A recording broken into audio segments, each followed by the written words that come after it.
আমি শামসুল আরিফিন, সদস্য সচিব, জগন্নাথ বিশ্ববিদ্যালয় ছাত্রদল।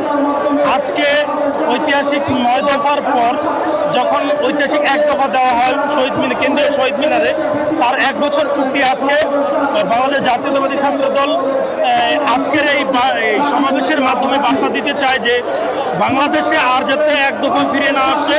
আমরা ফ্যাসিবাদ বিরোধী এবং নিপীড়ন নির্যাতন বিরোধী যে রাজশক্তি জনগণের গণশক্তির বিরুদ্ধে দাঁড়ায়, সেই রাজশক্তি আমরা চাই না।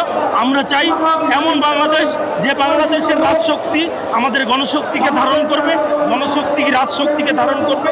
এর মধ্য দিয়ে বাংলাদেশে সাম্য, মানবিক এবং গণতন্ত্রের বাংলাদেশ গড়ে উঠবে, যে বাংলাদেশে প্রত্যেকে তার মতাদর্শ এবং মতামতকে সকল শ্রেণী পেশা বর্ণের মানুষ তার অধিকার পাবে এবং সকলে তার কথা বলার জায়গা থেকে বাংলাদেশ গঠনে অংশগ্রহণ করতে পারবে।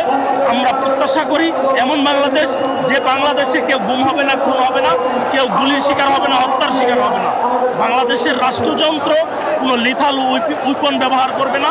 বাংলাদেশের এই রাষ্ট্র জনগণকে ধারণ করবে, জনগণের ধারণের মধ্য দিয়ে সুন্দর সাম্যের বাংলাদেশ গড়ে তুলবে।